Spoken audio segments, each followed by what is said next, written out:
Tadhg Barry stood for a lot more than just the nationalist movement or just the GAA. Like, he stood for the ideals of socialism, of inclusion, and of raising the standards of particularly those who were less well off within Cork City. When I became aware of him, I became aware of him as a hero. This was a young man who epitomised the Irish Revolution, epitomised everything about it. It wasn't just for freedom, it was actually about the Irish spirit and who the Irish were and what they were going to be. For a man who was totally involved in the IRA, in the GAA, in the Irish Transport and General Workers Union, it's difficult and hard to see how he managed to rear 3 children that weren't his. Without the likes of him, without the fight that Tadhg put up against the merchant princes, foreign occupiers, we wouldn't have what we have today. I suppose the extent to which he represented a tendency within the independence movement that wanted to bring it to the left, that wanted to not just change the colour of the flag or the colour of the post boxes, but actually transform social and economic relations. He probably suspected that he would end up either dead, in jail, or exiled. That was the most realistic end result for his activities.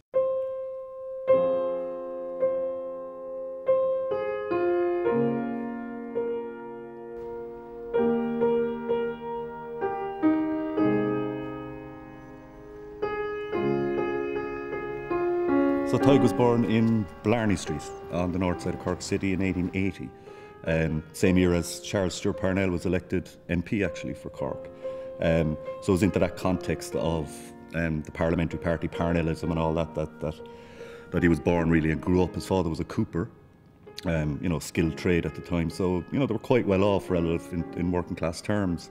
And there was a big family of them there, and they all seemed to have disappeared. There was 8 of them in the family. And he attended, unlike many of his peers, I suppose, he attended both primary and secondary education. Primary in Blarney Street, National School, and secondary in the North Mon, which was a famous, of course, nursery of many revolutionaries like McCurtain and McSweeney and so on, who were very close to Tadhg and would have been his contemporaries. And he was also very much involved with the church on Sunday as well. He was an altar boy on Sunday as well. Tadhg Barry was my granduncle. My grandmother, Mary Barry, who married Matthew Galvin, was his older sister. My grandmother, Mary Galvin, married and had 3 children. And when her youngest child, my father, was a year old, her husband emigrated to America. After her husband emigrated, she moved back into the family home in Blarney Street and lived with Tadhg and Paddy.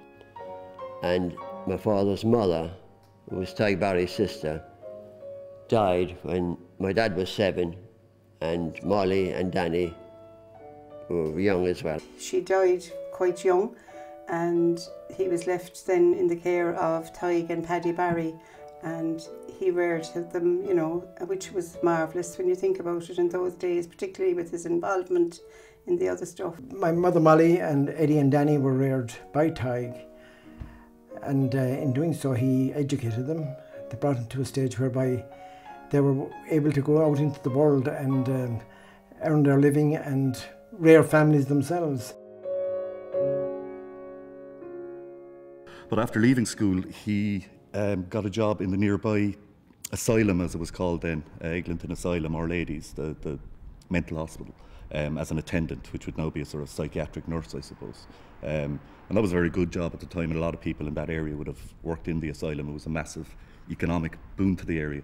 And he spent a number of years there from about 1899 to 1903, I think.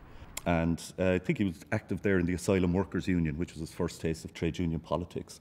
The city at the time would have had a lot of heavy industry. It also would have had a lot of unemployment and a lot of poverty. There was a significant portion of the population living in pretty much extreme distress and poverty. There were tenements. There was a lot of sense that the city and the country could be doing better than it was.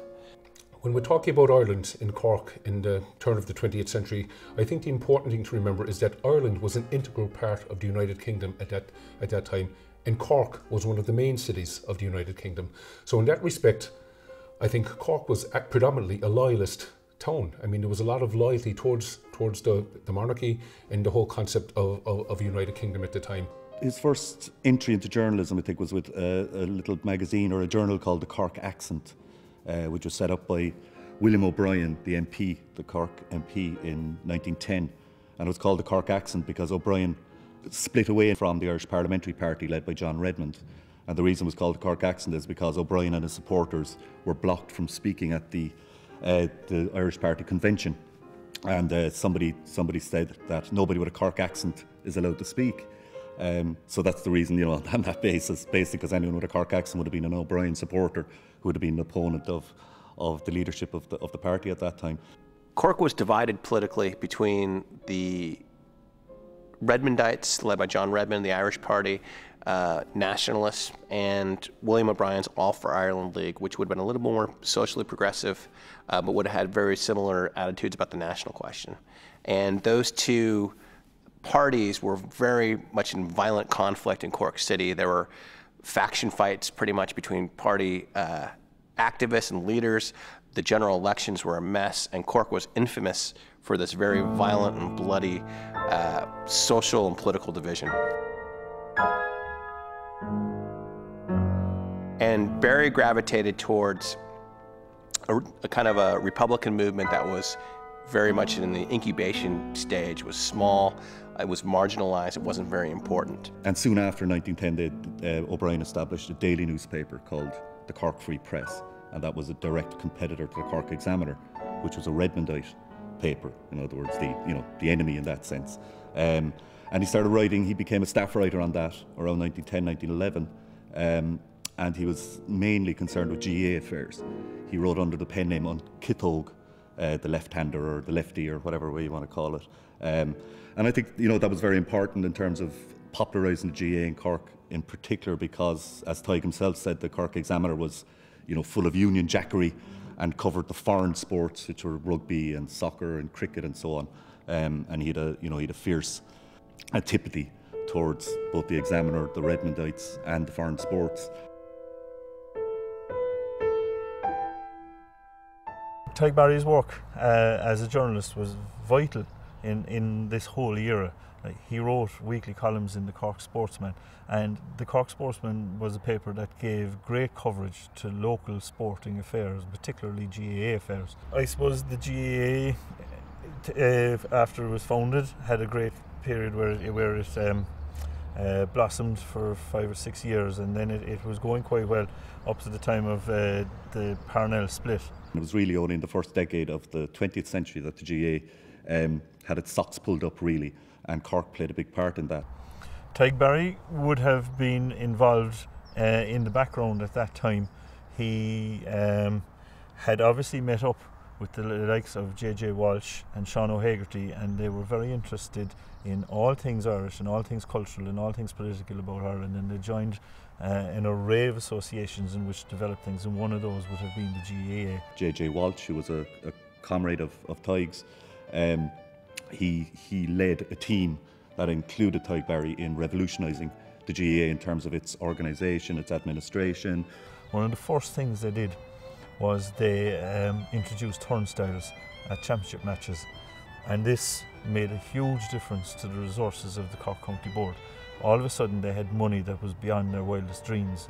Behind that as well, Tadhg Barry had other interests, and he could see that it was quite important to get everybody involved in the GAA or the GAA movement. Camogie started in Dublin in 1905, and very shortly it moved to Cork, and Tadhg Barry was instrumental in setting up the first team. The team was called Fáinne Lé. Tadhg Barry was their coach, I suppose, and their teacher, and he got the girls together. He wrote, of course, the first book on the rules of hurling and how to play it, which was published in 1916, the first book of its kind. He was also involved as a delegate in various, he was very, very prominent in the colleges and schools competitions, of course, and went on to become the Harty Cup.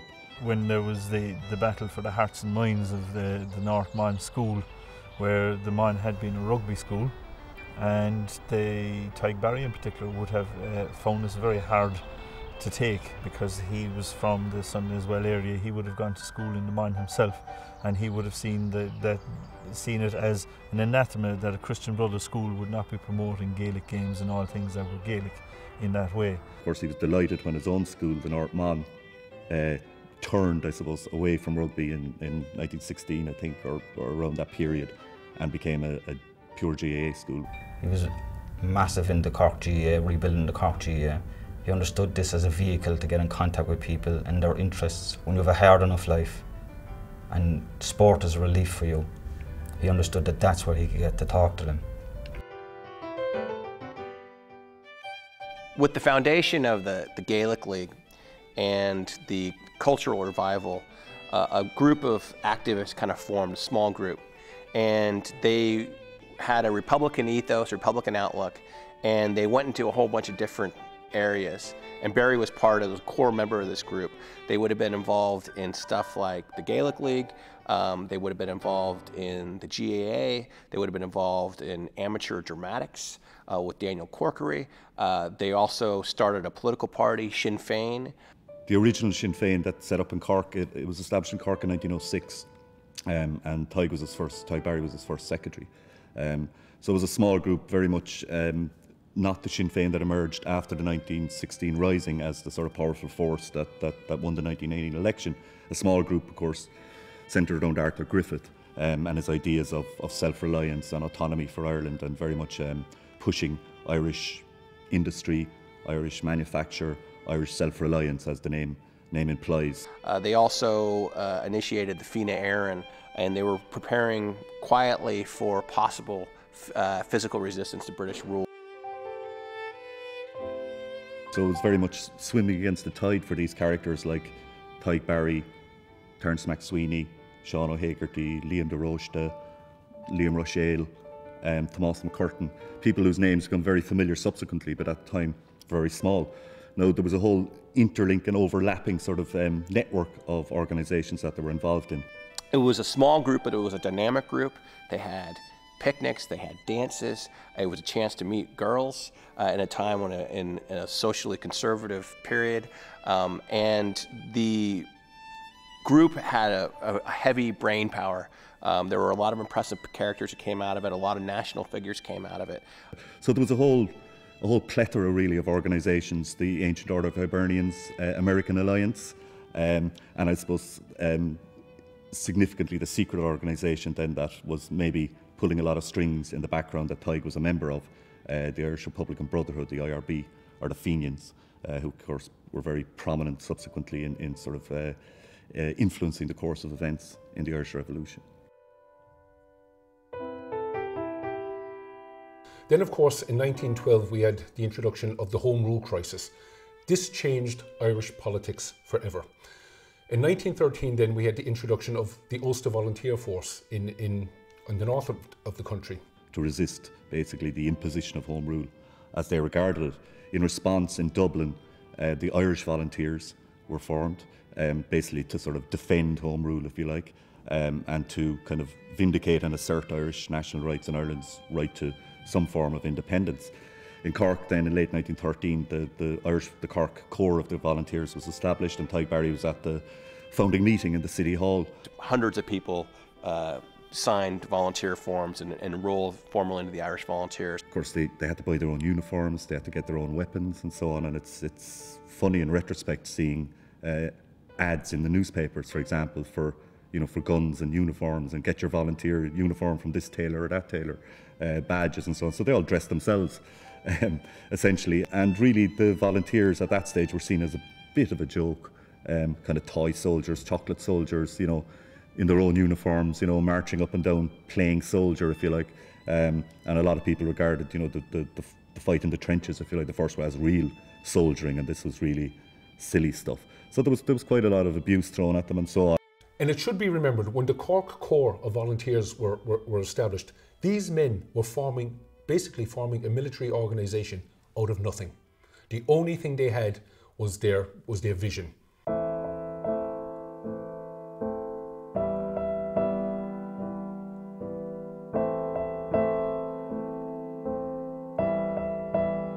So what they had to do then, over the coming weeks, they had to establish, set up administration, training, secure locations to conduct their training, put an organisation in place and elect the leadership. Tadhg became an officer quite quickly, and they established themselves in Shear Street eventually, a volunteer hall there. This was a pivotal move for Barry. It now put him in the heart of the decision-making process of the Cork Corps. With the outbreak of the First World War in 1914, there was a split in the volunteers. John Redmond led basically the majority to support the British war effort in the hope of ensuring that the British would deliver home rule. Tadhg remained with the minority of the volunteers who were very much IRB dominated. They opposed obviously any involvement in British war and thought that Irish soldiers should fight for Ireland. And it was those volunteers that went on to become the core participants in the 1916 Rising and subsequently in the War of Independence. Getting past the split with Redmond, basically when the First World War started, most of Cork supported the war effort. Thousands joined the British forces. Many more people served in the British Army than they ever served in the IRA. Many more people died fighting in the First World War than died in the War of Independence. After the split, the establishment supported the National Volunteers. They got weapons, they got uniform, they got funding. The Irish Volunteers, on the other hand, had nothing. That being said, the Irish Volunteers were a small group, but they grew. And basically they threatened physical resistance to any imposition of conscription into Ireland. And though the British government introduced conscription to Great Britain in January 1916, they didn't introduce it to Ireland because they anticipated physical resistance from the Irish Volunteers. And as the months went on and the war continued to go poorly and fear of conscription rose, more and more people joined the Irish Volunteers. So by Easter 1916, you would have had about 200 members in the city and about 1,000, 1,500 members in the county. And that would have been probably the best organized and the best armed in the country outside of Dublin. Of course, there were those within the leadership of the Irish Volunteer movement at that time, after the split, who felt that the organisation could be used to achieve an independent Irish Republic by force of arms. These were members of the Irish Republican Brotherhood, and in May 1915 they formed a secret council to plan for an armed rebellion that would establish the republic that they dreamed of, as I said, by force of arms. In the plans for the Easter Rising in 1916, the role of the Cork Brigade was to join units from Kerry and Limerick along the Cork-Kerry border to receive their quota of weapons, which they were to have been landed in Kerry on Easter Sunday. And it was Tadhg who led the city company as the flag bearer. The weapons never arrived because of the armed ship was intercepted and scuttled, and the brigade was stood down amidst confusion and anger and contradictory orders from Dublin. McSweeney subsequently described it very well when he said, order, counter-order and disorder. So the end result was that Cork didn't participate in the Rising. And the volunteer leadership, McCurtain, McSweeney and Tadhg and the others, occupied the volunteer hall in Shear Street. And it was extremely difficult for them to know what to do, given that the British at that stage had surrounded the hall effectively and surrounded the city, and were basically threatening to bombard both the hall and other parts of the city if the volunteers took any action. A deal was eventually negotiated between the Lord Mayor, the British authorities and Bishop Collin here in Cork, whereby the volunteers would surrender their weapons into the safekeeping of the Lord Mayor, T.C. Butterfield at the time, and in return the British military and police authorities gave an undertaking that they wouldn't be harassed or arrested or anything like that. The following Monday, the volunteers, or the vast majority, not all of them, because the decision wasn't made lightly, there was a hardcore element, Tadhg Barry included, who thought this was ridiculous, that they should hold on to their weapons, that they would be needed in the future. The vast majority of volunteers actually handed over their weapons to the Lord Mayor. Unfortunately, the following morning, the British Army broke the agreement and the weapons were seized, and a whole series of arrests started taking place here throughout the city and county as part of the nationwide crackdown on the volunteer movement in the wake of the rebellion. So following the Easter Rising in 1916, where James Connolly and Pádraig Pearse and Tom Clark led the fight against the British on the streets of Dublin, the English, of course, executed the leaders, and the swell of support that came from the Irish people fed directly into the Sinn Féin movement, set up originally in 1905, of course, by Arthur Griffiths.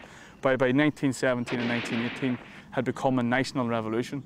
These were people that were demanding Irish independence and demanding national self-determination.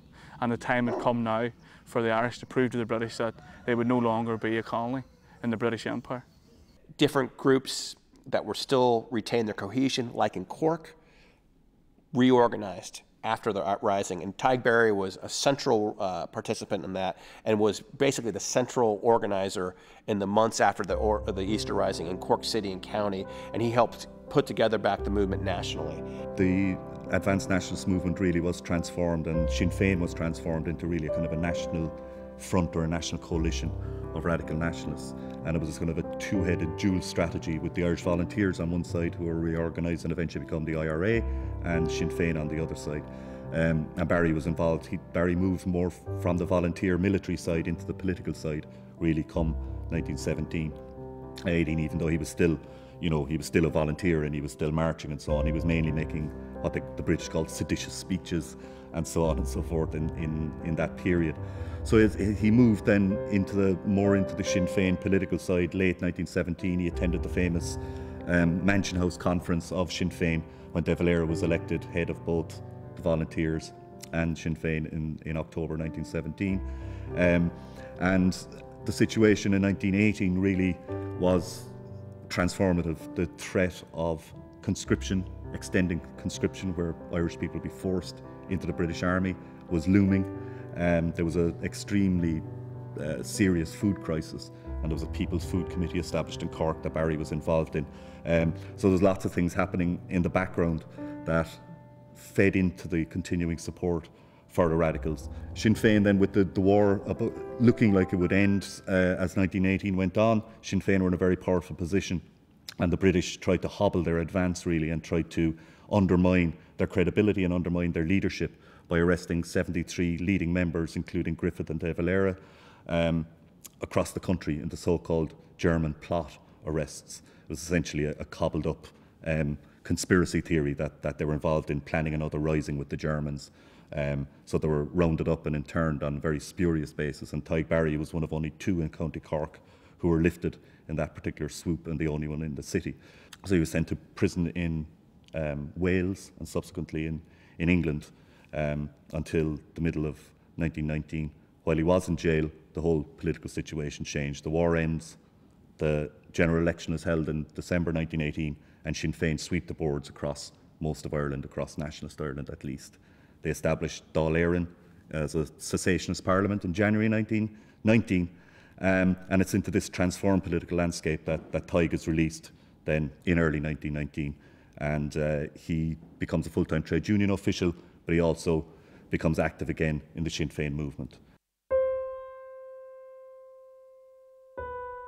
Well, the Irish Transport and General Workers Union was founded officially on the 4th of January 1909 by Big Jim Larkin. And Big Jim had had a row with the union, the National Union of Dock Labourers, which was a British-based union. And he decided that an Irish-based union was required. Tadhg Barry would have been very supportive of the idea of an Irish union. One of the key things about the Irish Transport and General Workers Union, not just that it opened up trade unionism to general workers, dockers and general labourers, etc., but also that it was a specifically Irish union. Tenement living was the order of the day for workers, very lengthy hours of work, very low pay, no sick pay, no pensions. You know, I mean, it really was a very, very bleak period for workers and their families. And the likes of Connolly and Larkin came along. They founded the Irish Transport and General Workers Union, and notwithstanding the efforts of the employers to defeat the Transport Union, it actually survived. And from the period after the Rising, 1917, up to around 1920, it went from a membership of about 5,000 to over 100,000 in that short number of years. So you can see the connection it had in terms of workers, the fight for improving pay and conditions and protecting jobs, but also the connection with the establishment of the state itself. IT, basically, the Transport Workers Union in Cork, became part of a coalition with Sinn Féin and with the IRA and with Cumann na mBan. And they basically created kind of an industrial action component of the revolutionary movement. Basically, you had British armed ships and ships bringing British Army reinforcements standing idle for weeks because the dockers wouldn't touch them. The railway workers wouldn't raise the drawbridges to allow them up the river. Once they were offloaded by their own soldiers, they couldn't be carried on trains because train workers refused to carry them. And that munition strike, as we call it, went on for 6 to 7 months before it was finally broken. On his release from prison in 1919, he was actually appointed full-time organiser to the agriculture workers section, which happened to grow to be one of the biggest sections in the union at the time, 50,000 strong. And from there he was elected full-time branch secretary to the Cork No. 1 branch, which is the James Connolly Memorial branch. Tadhg Barry was instrumental. He was involved with Connolly, bringing Connolly to Cork, was present for Connolly addressing 2 meetings here. He would have been a great follower of James Connolly's ideals. He would have been a great supporter of him and the cause of Labour and the cause of Ireland. He would not have seen them as different. He was involved with Jim Larkin, actually Jim Larkin coming to Cork. Tadhg again was very much instrumental in that. He was involved in welcoming the Congress of Trade Unions here to the city. I think the big thing was his work as an organiser for the union, helping to organise particularly the rural workers, farm labourers, and that was like they didn't actually have the modern transport that we have today. So you can imagine going out on the highways and the byways that time, mostly on push bikes, and trying to organise workers into a union. Making them understand that alone they can be picked off, but to unite together in a strong voice is their option. For the most part, Republicans saw Labour as a potential, they wanted to keep them on side. They didn't want Labour to get in their way or to cause a division in the national momentum and national movement. Barry saw Labour as a crucial element and as a way of pushing forward the entire Republican agenda. So he saw Labour in a bit of a different way. And the important thing about Barry as a figure is he was in the political sphere as a public official, he was in the military sphere as an organizer of the IRA, and he was in the labor sphere as a union organizer. And he basically melded all 3 of those into one person. And that was why there was kind of a dynamic element to him. So the War of Independence really hotted up in the summer of 1920, and that's when the whole situation militarised very strongly. Barry wasn't involved in the military side at this stage. He was very much the trade unionist. He was involved in very significant strikes and campaigns across County Cork and Munster. It was fascinating, really. The red flags were flying all across rural Munster and rural Cork at that time, and the slogans of international socialism and Bolshevism were being proclaimed, which is hard for us to imagine now. So there was almost another under the radar of the kind of conventional idea of fighting the Black and Tans and fighting the British and all of that. There was this other almost class-based social revolutionary situation developing, and Barry was trying to straddle the 2 of them in some ways. In Cork, in the municipal elections in 1920, the ITGWU and Sinn Féin ran a joint ticket, and councillors were elected to basically representing Republican workers, kind of a Republican Socialist Party, if you will. And these were the famous elections where, again, Sinn Féin copper fastened its political dominance, I suppose, in nationalist Ireland. It's when McCurtain and McSweeney were elected to Cork Corporation, and Tadhg Barry was elected as an alderman on Cork Corporation as well, and he voted for Tomás McCurtain as the first Republican mayor of Cork, of course, and the Cork Corporation pledged its allegiance to the Revolutionary Parliament, Dáil Éireann, and the tricolour was flown over Cork City Hall. And Tadhg Barry was very much part of that revolution, as they called it in public administration in Cork, where they basically sort of cleaned up a lot of the corruption and jobbery that had been dominating that particular sector, and he was very much part of that sort of radical cleaning out, I suppose, of local government at that time.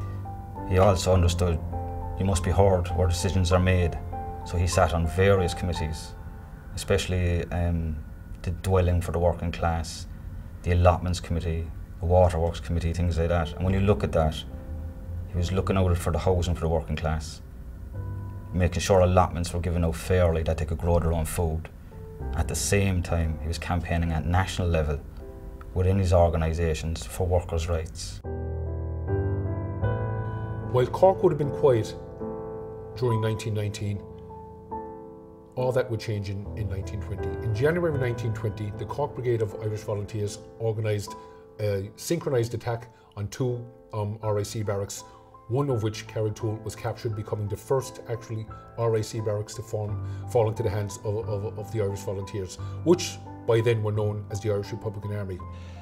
And this was due to a real impatience among Cork volunteers. They felt they'd let down Dublin in 1916, and they were very eager to kind of redeem themselves.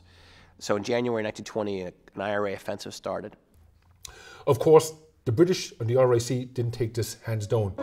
And in March 1920, they struck back in a dramatic fashion.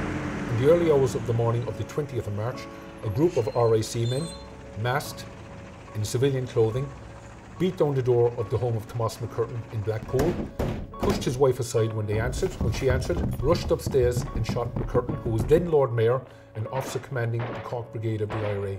They shot him dead in front of his young children and his wife. This had a huge impact on the volunteer force at the time. Here was their very commanding officer shot dead on his doorstep. And it changed the nature of the conflict. McCurtain's funeral presented the Cork Brigade of the IRA with an opportunity to bury their commanding officer with full military honours, and they did so.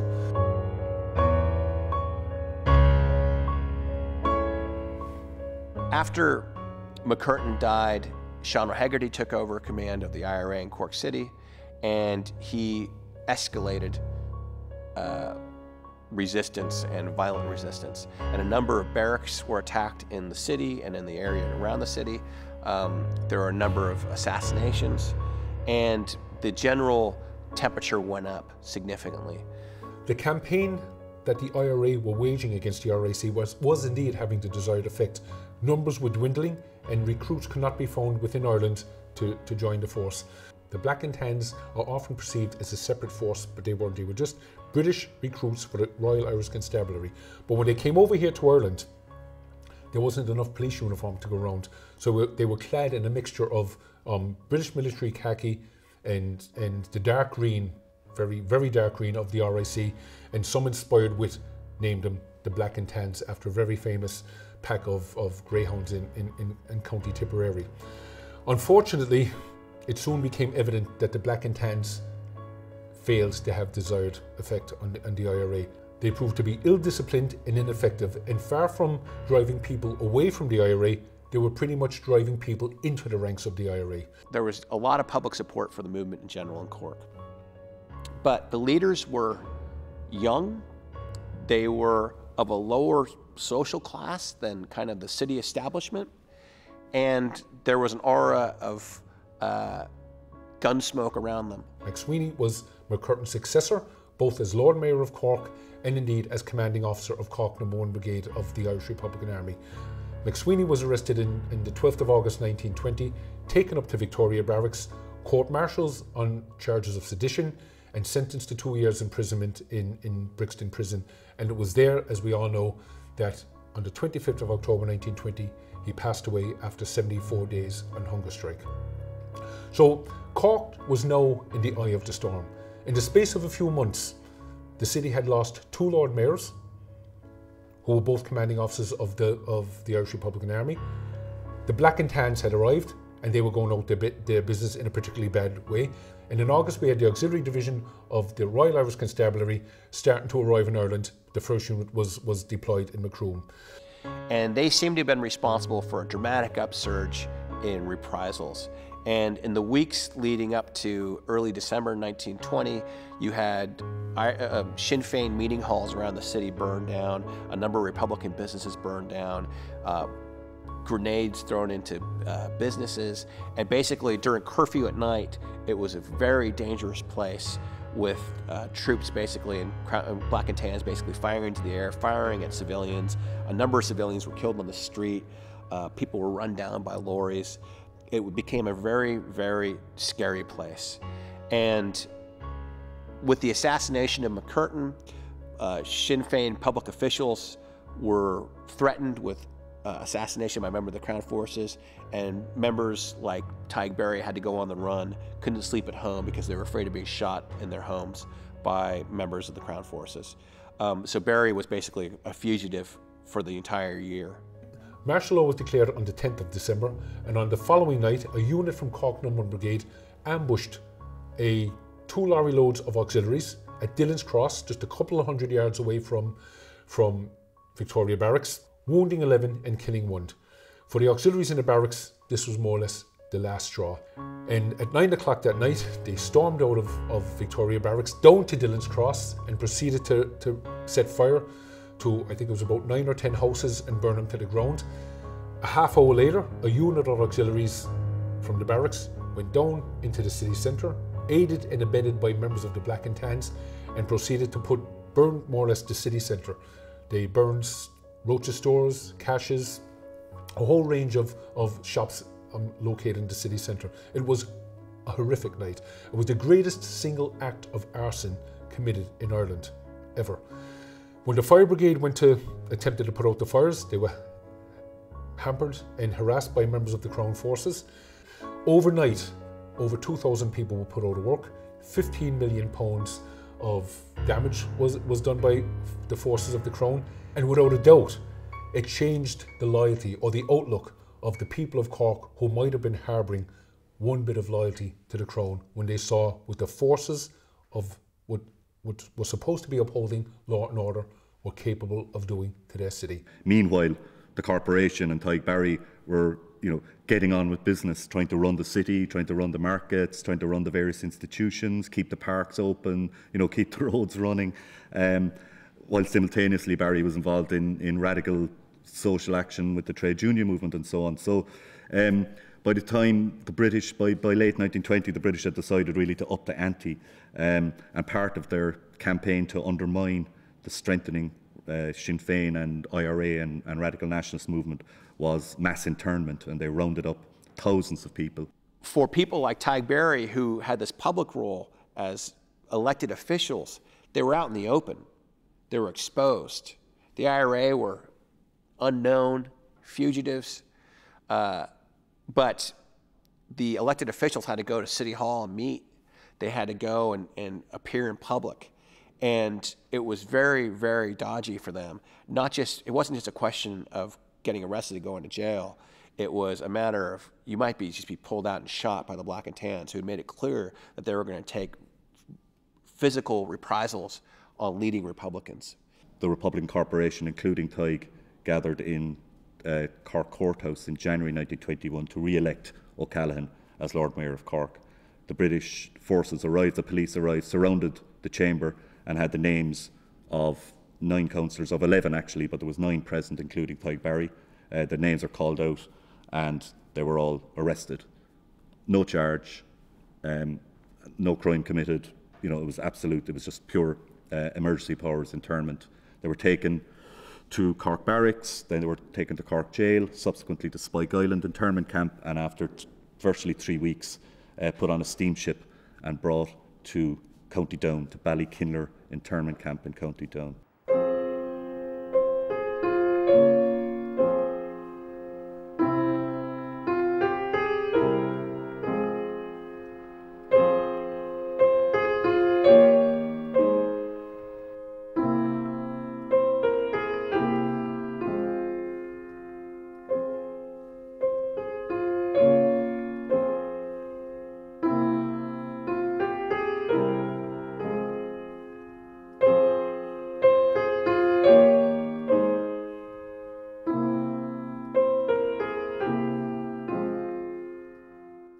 Neil, what do you think the conditions were when my great-uncle Tadhg Barry was in internee in Ballykinler camp? Well, originally the conditions had been quite bad, but by the time Tadhg arrived in the camp was mid-February 1921, and at that stage, like the camp, in terms of organisation, the men were very well organised at this stage. But again, the actual condition within the compound was really marshy ground, it was boggy, it was damp, it was cold. You had that wind and rain almost constantly. So it was really bad, like for people who would have had, say, suffered from asthma. They would have suffered a lot. And then the other extreme then was like in the good weather, the dry weather, you had sand because the wind was almost a constant thing. Like again, the food was atrocious. The men couldn't survive on the food, and their survival was basically the parcels that were sent from home. So Ballykinler there was two camps of about 1,000 in each, I think. It was full of famous people that would become famous. Sean Lemass, future Taoiseach of Ireland, of course. Peadar Carney, the author of the national anthem, Ora Navian. Joe McGrath, founder of the Irish Sweepstakes. Loads of TDs who had been elected to the Dáil Éireann, councillors, leading trade unionists. A whole range, you know, a full spectrum really of people who had been involved in the War of Independence and the fight against British rule in Ireland, and Tadhg Barry among them. It was a kind of a classic prisoner of war camp type situation, you know, where there were huts, the prisoners were kept in huts. We're actually standing here in front of one of the huts that was actually used in Ballykinler to house the internees, and the hut itself would have held up to 25 men, and there were 4 rows of 10 huts in each compound, and majority were occupied by internees, while others were used for laundry, washroom, post office, and there was also a punishment hut. There was quite tight discipline on the outside, but basically internally the prisoners sort of ran the camp themselves. They had their own police force, their own censors, they had their own money, which they printed, their own currency. They had their own library. They had something like 12 different GAA teams within the camp, so they had massive competitions. They had bands of various sorts. They had sort of chess clubs. The elected representatives met separately. So Barry was amongst, so the TDs who were in there met separately. Barry was amongst the councillors or the aldermen who met as well. And Barry himself, in fact, established a trades council in the camp, which as far as I know is the only one of its kind, where he brought together all the active trade unionists who were in the camp and organised themselves, and then made contact with the trade union movement outside so that moral and financial and other support could be offered by the trade unions to the prisoners inside. The policy of internment is to demoralise, is to break the spirit. So to take hundreds and hundreds of men is to break that aspiration. And the way the men actually dealt with it, they organised education, they organised sports, they organised any activity that was to almost stop the monotony, the rot that the internment was there to instill. And Tadhg Barry was at the centre of every activity within the No. 2 compound. He was very much involved in the debating society. He was very much involved in the GAA. He was involved in practically everything, and he was writing lectures every week. Apparently he was extremely popular according to all the accounts. He was in the old man's hut, being 40, with other older members. They had their newsletters.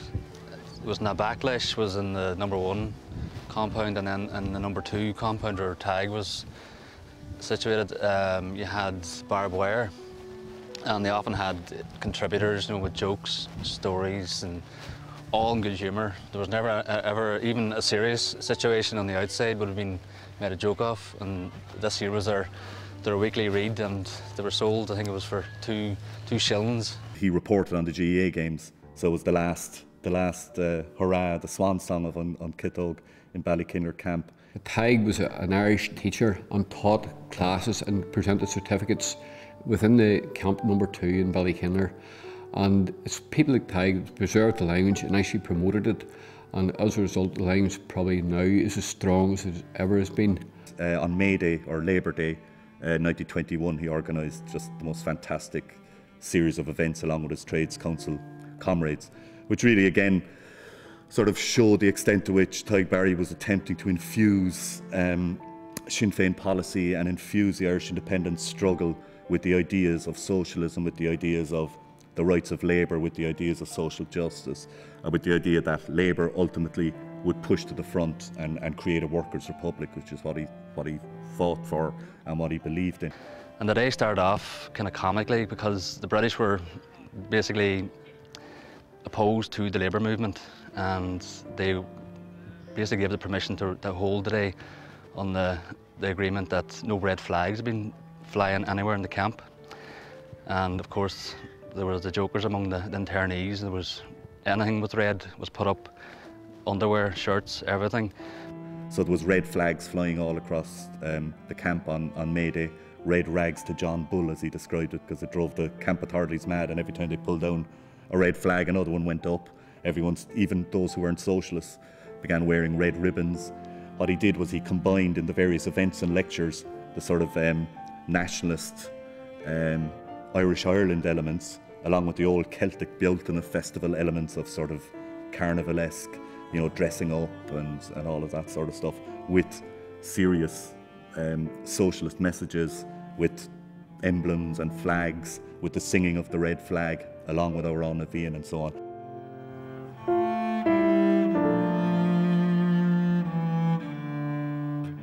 The 15th of November 1921 was a Tuesday, and on that morning the British Commandant, Colonel Brown, announced that 30 men were to be released, and that was made up of 15 men from each compound, which is the men referred to them as cages. And these announcements actually, they would have created a lot of excitement, because men would have gathered to find out who the names were, and when the names were actually called out, men would have been sending messages home and things like that. So it created a lot of excitement, a real buzz about the camp. In November 1921, negotiations were ongoing in London. Griffith and Collins and the other Irish negotiators negotiating with the British government. And as part of the background to that, a factor in those negotiations that was put forward by the Irish was what they called the hostages that the British were keeping, and the hostages were basically the internees, thousands of them across the country, including Tadhg Barry and Ballykinler. So as part of the negotiations, an agreement was made to introduce parole, temporary parole for the prisoners, as a precursor to the general releases that would occur once an agreement was signed. So just 3 weeks before the signing of the Anglo-Irish Treaty, the first prisoners for Ballykinler, a couple of dozen of them were going off on parole, including a number from Cork. There was maybe 40 or more gathered at the fence to see off the departees, to see the parole people heading off. Messages were being shouted, you know, it was all good spirits. Tadhg was among a group at the fence. There had been an escape attempt quite recently, and the British were quite nervous that nothing go wrong with this parole thing, that it wouldn't be taken advantage of. Now, the IRA was quite clear about that as well, and they ordered everyone who went on parole to make sure they came back. They didn't want anything to upset the apple cart. So there was really no danger of anything happening, probably, really. But as I say, the British were nervous, and orders were given to the various sentries and the guards to be on the lookout for any shenanigans, for any carry-on. Tadhg Barry was actually standing on a bucket. He turned it upside down because he tried to peer over a galvanised steel fence to wave goodbye to his comrades. And a young sentry, an 18-year-old sentry, was in the box, not for, say, 20 yards from him. And he had shouted an order for him to get down and for the men to stand back from the wire. But Tadhg Barry refused initially, but then when one of his colleagues or his comrades actually encouraged him, he said he was getting down. As he turned, Barrett, the sentry, opened fire, shot him directly to the heart, and killed him instantly. And you know, there was absolute shock and horror descended on the camp. All the reports are really, really striking in the sense of the absolute horror, the sudden crack of the rifle, the sudden sense of that something tragic had happened. And Barry died instantly, shot through the heart. So his blood, as one of the accounts says, it watered the sands of Ballykinler. Loads of his fellow internees started pouring out of the huts and running towards the area where it happened. A number of them took handkerchiefs and dipped it in his blood and held it up to the sentries and to the guards and said, shoot us too, shoot us too. The camp, it looked like things would get out of hand, so the camp chaplain and the sort of IRA officer in charge organised the prisoners to say the rosary. So that sort of calmed matters down. Initially the inquest was held on the 18th of November, and it was held in the camp with the only witness being Tadhg Barry, Tadhg Barry's brother, and he basically gave evidence of identification, and the inquest then was adjourned. And it was opened and adjourned on several other occasions, and it didn't actually resume until January 1922. And at that stage, the camp had been cleared, all internees were released, so there were very few witnesses among the internees, and several turned up and gave evidence. And basically the inquest was a whitewash.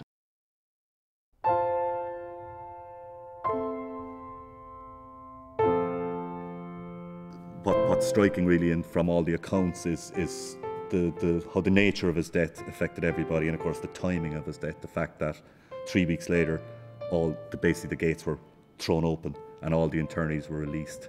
The fact that Barry, as one person put it, like somebody who would have willingly stood alone against a battery of enemy guns, was shot down in such a cruel and pointless way, defenceless, unarmed.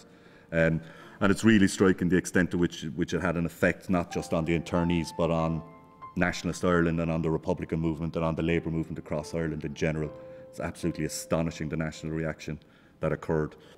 On the occasion of his funeral, as the funeral was about to leave the camp, a British soldier went to pull the tricolour off his coffin, and an officer reprimanded him and told him to leave that flag on, that man was a soldier.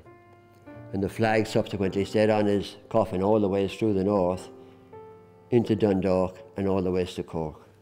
The funeral began in Ballykinler, obviously, and then went by road to Dublin. And all along the route, for example in Drogheda and Dundalk and in Newry and all the towns that passed through, thousands of people turned out, workers laid down their tools for the day. There was, tributes all along the route to Dublin, and eventually when the cortege reached Dublin, many TDs, public representatives went out the road basically to accompany the cortege into Dublin. The descriptions in the media of the day, in the newspapers of Dublin that night are just astonishing. I mean, some newspapers say 200,000 people were actually on the streets. I mean, might be a bit of an exaggeration, but it was obviously incredible, really, the numbers and all the organisations that turned out. It was the last full mobilisation of the IRA, for example, in Dublin. Over 5,000 IRA volunteers mobilised before the split over the Civil War. Common Amman, led by Constance Markovich, all the trade unions, the labour movement, all of Dáil Éireann, the whole churches, everything. They went to Pro-Cathedral.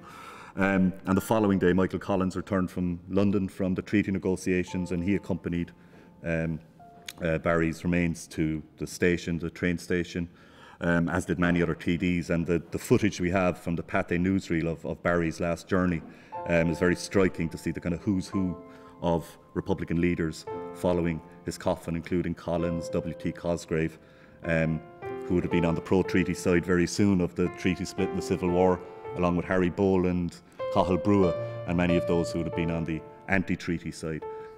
Barry died within a couple weeks of that entire movement shattering, being broken apart by the divisions of this treaty. And it's, in a way, it's the death knell of the revolution. The body was then brought to Cork, back to his home place, and again the scenes are astonishing. The crowds that were out, the whole city closed down. Everything was basically all workers down tools. There was no sporting events. All the trams stopped, and so on and so forth. And there was a huge funeral presided over by the Bishop of Cork, Bishop Collin. The funeral itself took about 2 hours to pass one given point as it made its way out the next day to St Finbarr's cemetery. His funeral procession was led by the volunteer pipe band. Members of the Cork Brigade of Irish Volunteers marched alongside him, accompanied him on that last sad journey, and when his coffin was placed into its grave, his comrades from Cork No. 1 Brigade of the Irish Volunteers, men who he had served side by side with in so many difficult times, stepped forward, drew their revolvers and fired a volley of shots over his grave in one final salute to a fellow soldier. Sean O'Hagerty, the head of the Cork IRA, gave the oration at Barry's grave, somebody who had trained the Fianna, for example, the youth, with Barry way back a decade before, at the beginning, really. And in his speech, he said that Barry was buried with McCurtain and McSweeney in the Republican plot in St Finbarrs. He said they were all martyrs and they will never be forgotten. Now, McCurtain and McSweeney have been rightly remembered and celebrated in their native city, but Tadhg Barry, for whatever reason, was forgotten for many years. I mean, some people have kept the flame alive and some people remembered in the trade union movement and so on, and members of his family.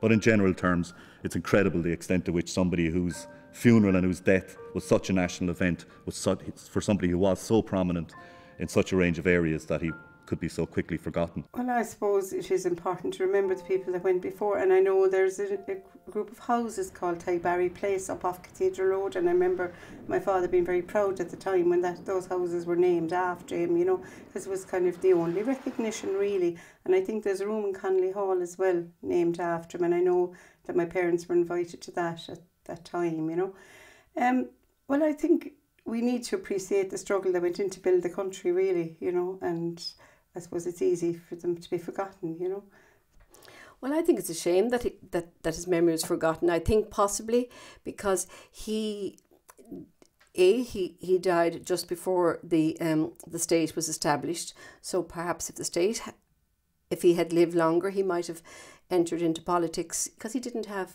immediate descendants. Like he wasn't married, and I think that there was no immediate family to keep his memory alive. I also think that there was a sort of revisionism in history where we didn't recognise the sacrifices that were made by people like Tadhg. Well, I believe from a worker's point of view, there is an agenda out there to airbrush out our contribution to building this nation.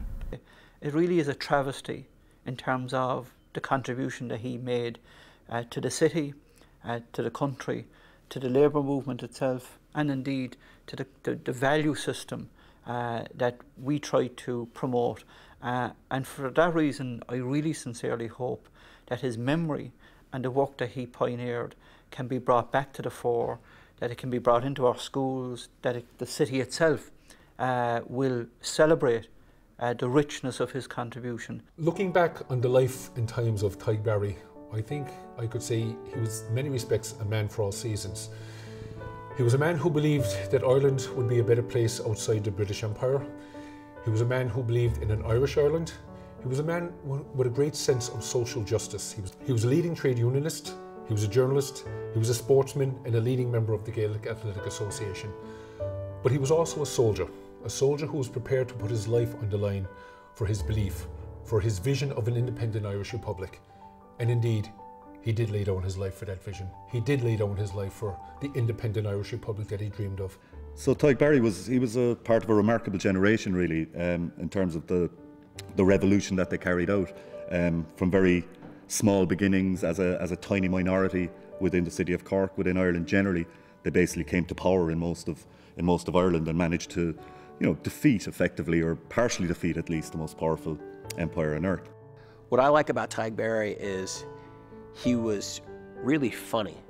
He had a really good sense of humor, and he had a real warmth about him.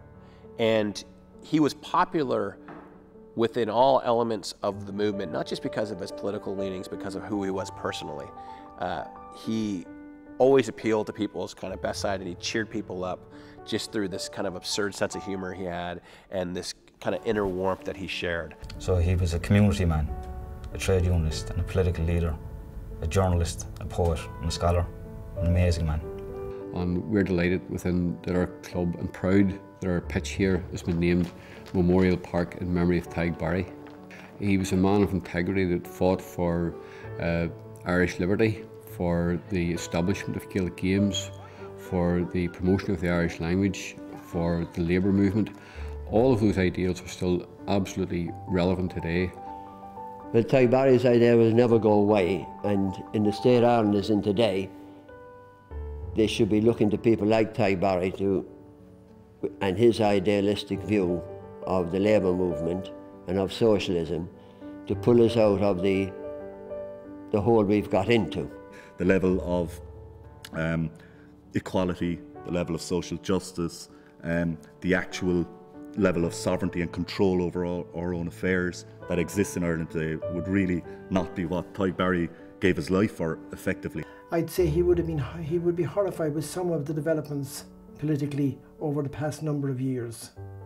Tadhg always fought for the have-nots and more equal society. And if you look at where we are today, the exact same fight is going on.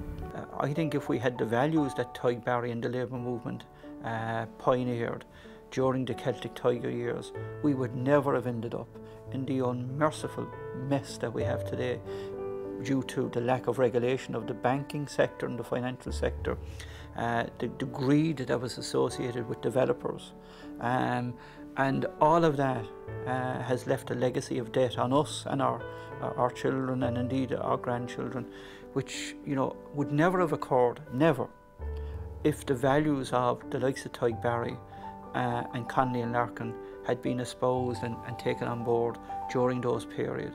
When we're in this period of darkness in the country, when there's a lack of hope about the country's state, about what direction we're going in, when there seems to have been a failure of national leadership and of civic engagement, I think it's important to think about people a century ago who faced what they would have seen as very similar circumstances, but yet persevered and worked. And they worked even though it didn't seem like in the short, medium, or even long term they were going to be successful, but they still held to their ideal and they continued to work anyway. And because of that work and what they accomplished in those years, they were basically in a position when circumstances changed to take advantage of those circumstances and to push the country in a way that they felt would improve the lives not just themselves, but of future generations.